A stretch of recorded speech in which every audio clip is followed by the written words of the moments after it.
Qui n'a jamais rêvé un jour de partir à l'aventure, de sortir des sentiers battus? Pour cela, il y a une voiture idéale, c'est la voiture tout-terrain.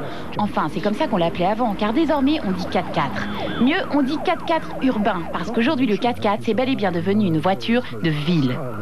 C'est totalement paradoxal, un 4x4 urbain, parce qu'un 4x4, c'est une voiture qui va pratiquement grimper aux arbres et qu'on va utiliser uniquement pour faire le trajet travail-domicile. Mais le marketing n'a que faire du paradoxe, et les consommateurs citadins sont de plus en plus nombreux à raffoler de ce véhicule hors du commun. D'ailleurs, la plupart des marques s'y sont mises, les américaines, les anglaises et surtout les japonaises qui ont compris que la demande était énorme. Il ne laisse personne insensible. En France, le marché du 4x4 représente 1,6% du marché total. Ceci dit, c'est un marché qui est en très forte progression puisque depuis quelques années, il croît en moyenne 2 fois plus vite que le marché automobile lui-même. Pourtant, le 4x4, ça n'a vraiment rien de nouveau.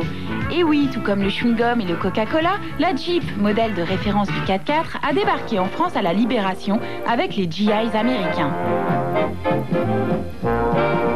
Bref, au début, c'était une voiture de soldats.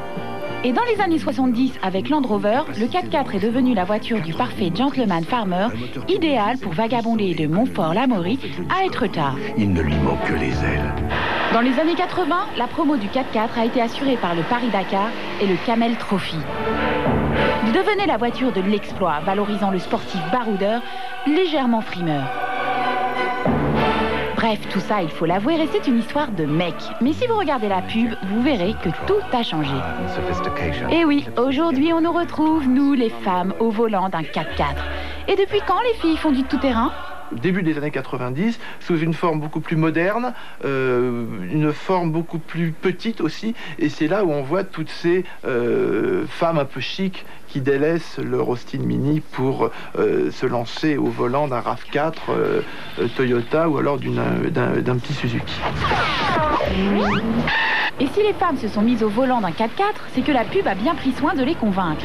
Excuse me, can you tell me how to get to Bakersville? Sure. Head right over those mountains. Great, thanks.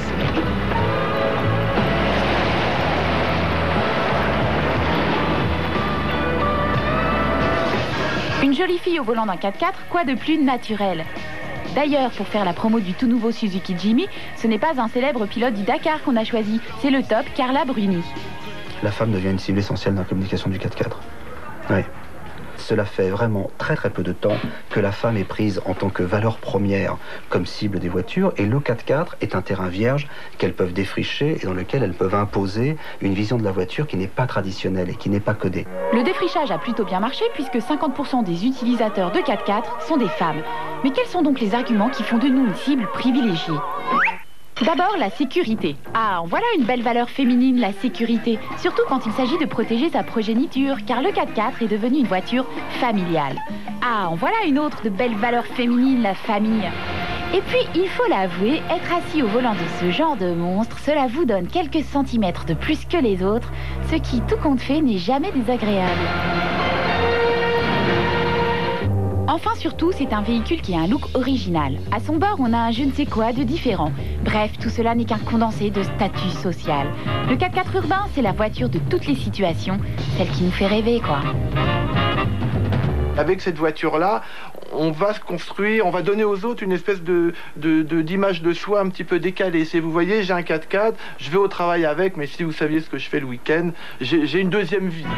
Bah ouais, moi c'est bien connu le week-end. Je vais crapahuter du côté des chutes Victoria, ou je vais faire un tour à Ulaanbaatar. Enfin, ça, c'est ce que nous laissent penser les images. Opel Frontera.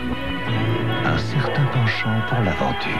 On ne dépasse pas la barre des 10%. Il n'y a pas plus de 10% des gens qui font vraiment du 4x4. Et alors, problème, si l'aventure c'est du pipeau dans la pub, qu'est-ce qu'on montre? Un raid au beau milieu de la savane ou la réalité urbaine? Introducing the all-new Jeep Grand Cherokee. Le 4x4 sur ses valeurs objectives et historiques d'aventure dans la jungle et la savane, entre guillemets, a fait le plein. Les gens qui auraient dû y venir pour cela, y sont venus.